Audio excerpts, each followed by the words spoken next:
Hi, and welcome back. So today we are going to be talking about the best game ever, in my opinion, The Voice of the Mummy. Obviously, this is a vintage game. It is from 1971. It is extremely collectible and hard to find. To find one of these in working condition on eBay, you are looking at upwards of $250 because it's delicate, and I'll explain what I mean. So I'm going to lay the box down here, and I am going to bring the camera around to this end so I can show you all about this and show you what it is. Okay, so when you open the box, I have all the parts in here to show you. Now, I keep the batteries out because obviously it's vintage and I don't want acid leaking out of these and ruining this. So I have, this is something I had gotten separately, and this is a list of all the commands that the Mummy will tell you, both on side 1 and side 2, because yes, it uses a record. That's what's delicate about this, and there are 2 sides to this record. You do flip it during the gameplay. I have the care of the record player, and I have the actual instructions here. I don't know that these are an original. I don't think the instructions are, but I didn't care about that. And then I have all the parts. So what you have here are, these are your pyramids. Now there are 4 of these, and they have really cool and beautifully done printing and graphics on these. They are absolutely beautiful.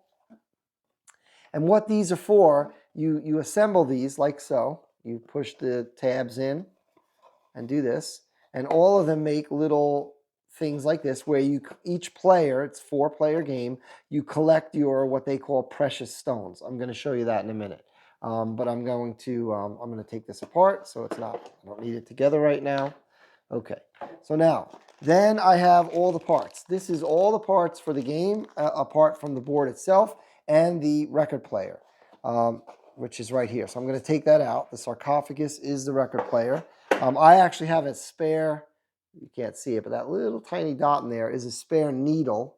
There was a person online who refurbishes these and makes spare needles, okay? And then this is the game board. It's made out of foam. As you can see, mine's in really great shape. And the box, what's cool is the bottom of the box, like you can say, oh, look, this is all printed upside down here, right? This is all, but no. The bottom of the box is a part of the setup. You flip it over, now everything's right side up, and then you put the foam on the top, and that is your game board, okay? So that's why this is printed this way. It's intentional. Now, I'm going to push this aside for a second and show you the record player here. Okay, so the record player, the sarcophagus, it has a little speed controller down here. Okay, oh, that's foam poking through. That's what it was, right? Okay, I was wondering why that felt that way. Let's take that out. So it has a little speed controller here where you can adjust the speed at which the record plays in case the pitch is off and the voice sounds weird. But mine's been totally refurbished and rebuilt. Mine has got a newer motor in here. The motor is down here. This is the record player. All the wiring is redone. This is all cleaned off. This is where your battery goes. It only uses one, but you can put your spare in here. I don't keep them in, like I said. Now this foam I put here to keep this needle elevated. The needle is right. Let me make sure you can see. I'm actually off camera. The needle is here. It goes in. Let's zoom you in even further. So the needle is in here, and this plastic ring here, this piece pulls out, and that's where you would replace it with, let's see if I can get you to see this, the spare needle. You can kind of see what it looks like there. But this foam, let me show you. So the care of the record player instructions has a piece of foam in there to hold this needle out of the way, okay? So what I did, I just made one out of a piece of foam mat, like an arrow, to go in here to keep this stable, because you don't want to damage the record player. You don't want this bouncing around. And then I have just a piece of foam that I keep in here like this, so that this record player and the needle is touching only foam, okay? Because you really want to protect this. It's so delicate and hard to come by in working condition. So I take very, very good care of this, okay? So what you're going to do is you're going to put your battery in here, okay? And it goes with this, like this. And then this one just kind of helps keep it tight. And then you're going to take your record. Let me get that ready right here. I keep mine in a CD case because, again, I don't want to leave it in there with the potential of becoming scratched. So there's a side 1 and a side 2, okay? So this top one is side 1, and I believe this bottom one here is, let's see. Yeah, this says side 2, right? I don't know if you can see it. Let's see. Right there, it says side 2, and this one says side 1 right there. So you put it in like this. Let me adjust the camera so you can see what I'm doing here. So you take the record, you put it here, and it just pushes down and snaps on. And then you just close this. Now it'll play the first time you close it. Or it usually. Beware of the tower of the 13 garroted slaves. Move up 1 level. Okay, so that's one of the messages. This game is so cool. I'm going to get you much better sounds of it. So you put the, oh, I bumped it. Oh. So you put the sarcophagus in the center of the game board, okay? And then what you're going to do is, the other pieces are here. I want to kind of show you what's here. Let me figure out how I'm going to do this. Actually, I'm going to move this aside again. So what's in here, and again, I don't need to set up the entire game. I'm going to just show you what you get, okay? So, okay. So your playing pieces, there are 4 colors, okay?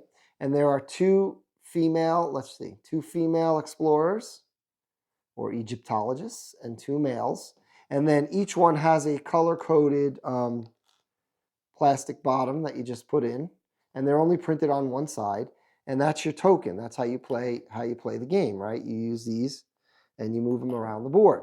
Now, the other things that you're going to have in here, you're going to have your dice. You're going to have 26 of these. These are called precious gems. You're going to have 1 curse, which looks like a cobra, and you're going to have 1 what is this called? Major jewel, I think. It's called the, let me see what it's called in here. Let's see. It is called the Great Jewel. This is the Great Jewel, the red one. So the way this game works, it's so super easy. It's basically about collecting points, right? Each of these is worth 1. The Great Jewel is worth 5. The curse, you minus 5. So the way that you set the game up, now I'm going to kind of get things going back here and show you. I'm going to stand up to show you. So the way that you do the setup is every space that has this symbol here, you're going to put a precious jewel on, every one, okay? So you would go around and you put them all on, okay, all the way around. Now on the top level, there are 1, 2, I'm going to show you, there's a reason I'm showing you how many are on the top level, I'll explain. 3, 4, and then on the other side of the top are 5 and 6, okay? And then you're going to put the curse goes in the mummy's headpiece, and the great jewel goes here like that, just like that, okay? So now, the way that you play the game is, now each person starts on their own color. So this is green, blue, red, and yellow. Everyone starts at their own spot. So for example, let me get the green guy because he's right in front of me. Okay, and then you have these. Again, I'll just place a couple so you see. But you have to place all these gems to begin the game, all the way around all the levels, okay? So you roll the dice, and 1. So you can move. Now, right in the beginning of the game, you can only move clockwise. So I would go 1, and I would collect this, and I would put it in my assembled pyramid, right? And that's 1 jewel. And then the only spaces you really have to worry about are these ones with the gems on them, and these here with the Egypt, the mask. And then there's spots near these stairs, which I'll explain. So the way the game works is you're rolling. If you land on another player, like for example, if, let's see. So for example, if blue was here and I rolled a 3 and I went 1, 2, 3, I would take a gem from that player. We would both occupy the space, and since I landed on this player, I would take 1 gem. Okay, and then again, add it to my. He takes it out of, or she takes it out of their case, and it goes into my case. And then if you land on a mummy, you press this button over here and you do what the mummy says. This record player, what's so awesome is it's set up to randomize the messages. They're always random. So like if I do this, I'm going to show you. I'm going to actually, I want to bring the microphone in here so you can, sorry about that. So you can hear it. So hang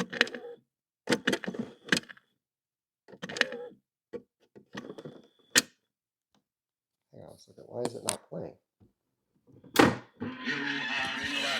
You have found the secret passage. Take 2 jewels. So you would take 2 jewels from anywhere on the board. And another example would be like this. Of the fierce felines of Pharaoh, take 3 jewels if your age is an even number. So that one has a qualifier, only if your age is an even number. Okay, so it's really cool. Now, as the game progresses, if you land exactly on a place by these steps, then on your next move you can move up. So if you rolled a 3, you would go 1, 2, 3, and keep going, right? And again, collecting jewels as you go and listening to the mummy. Now, why I told you about these 6 on the top. You can continue to play the game and you don't have to collect every one of these other jewels on the other levels. But obviously the object of the game is to be the one with the most jewels, right? So once you get to the top, say you landed here and you roll, you get like a 3, you can go 1, 2, 3. Once you're at the top, and you could be 1 person at the top, 2, 3, doesn't matter. After you've collected all 6 of the jewels off the top, you must collect all 6 of the jewels off the top. And not 1 person. In other words, as a group, all 4 people, you got to collect all 6 of those. Once they're collected, then you've got to get on this space here, this one with the red with the cobras, or there's one on the other side here. So once you land on this by exact count, then what happens is you, whoever lands on it, you get the great jewel, which is worth 5 points, right? And you get the curse. You have to have the curse, which is minus 5 points, unfortunately. I don't know why I'm having so much trouble getting this out of here, but it usually just lifts out. I don't know why it's not. My fingernails are not long enough, but you can just, here, let me put this tripod down. That's my problem. Hold on 1 second. You can just tip it out like this. There you go. That's going to play.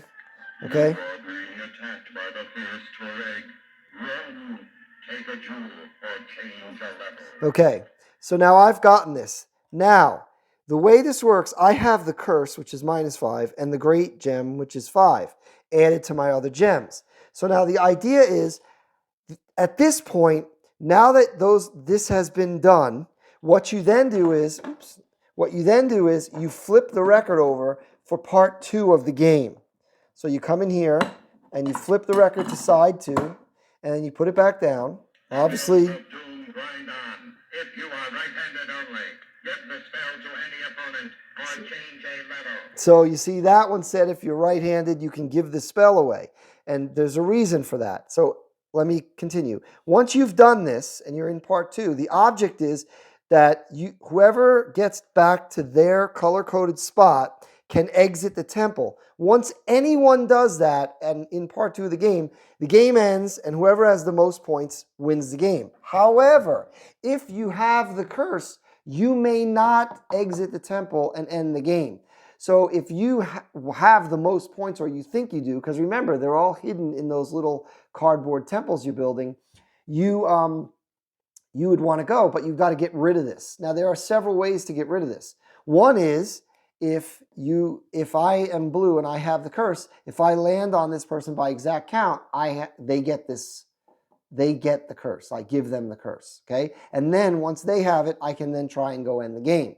Another thing is, if the mummy can tell you to give the curse away or to take the curse from someone, and then you get the curse, which again is minus 5 points.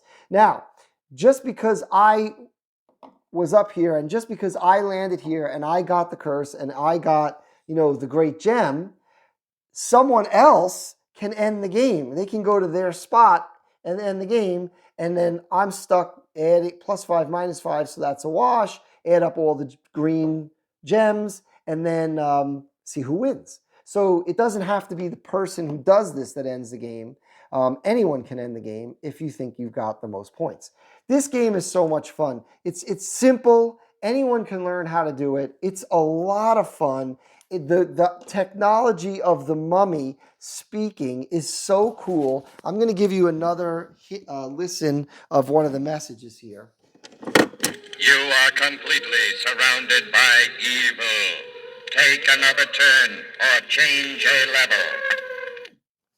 So in that case, he's telling you take another turn or change a level. So that's another way to change a level, up or down, no matter where you are, without having to be by the steps. So this game is so cool. It's a lot of fun. I absolutely love it. But again, it's rare. It is nearly impossible to find it in perfect working condition. And if you do, again, you're going to pay a lot of money. Now, I've had this one. I have refurbished this record player.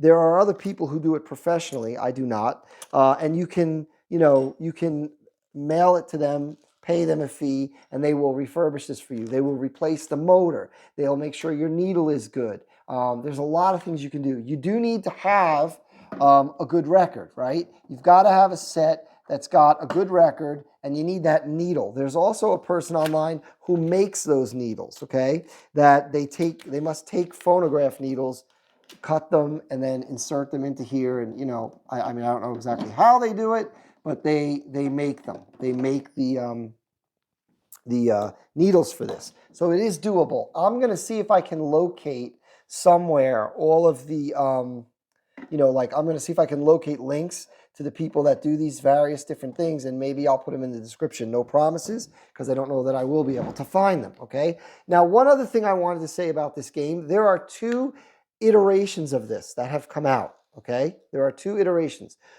The one I have has all green gems, precious gems, and a red curse and a red great jewel. There is another version or iteration of this where the precious jewels are red and the great gem and the curse are green. It's opposite color. Okay, so they're exactly like this, just opposite colors.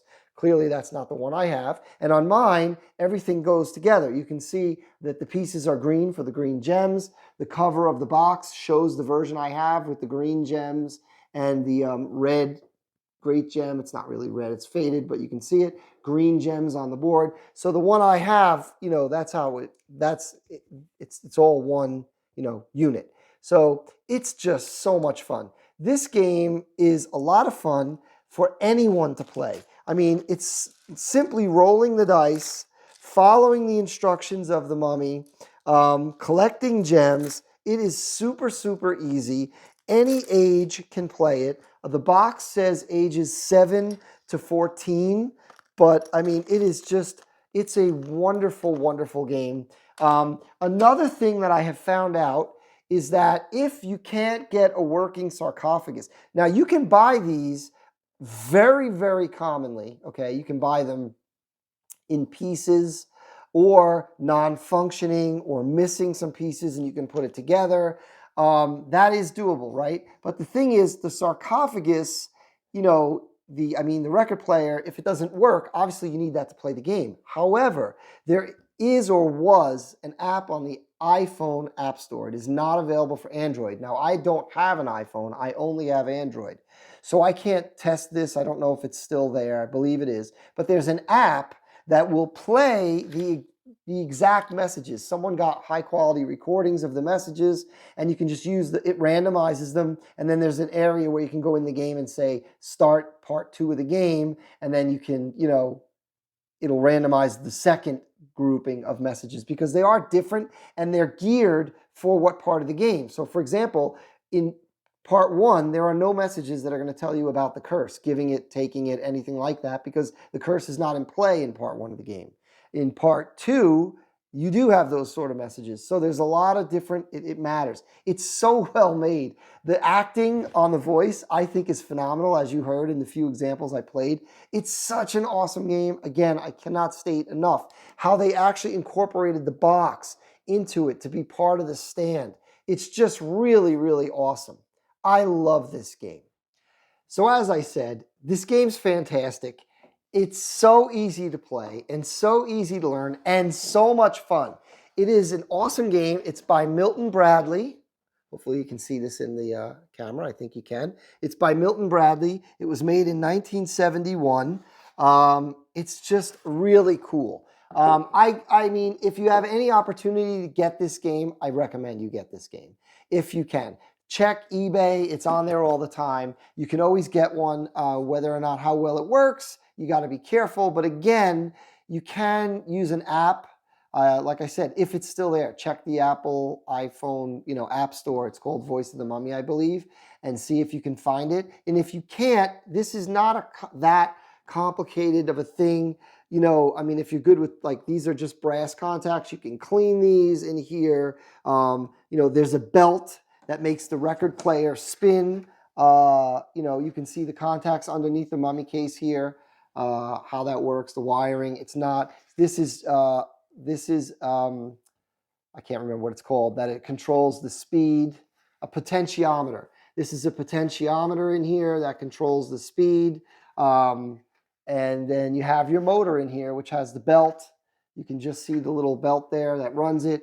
You need the record player part and a needle. But again, if you can get one in halfway decent condition, they are refurbishable. If you can't do it yourself, I'm sure you can find someone online who can do it for you, who can get this completely refurbished and working for you.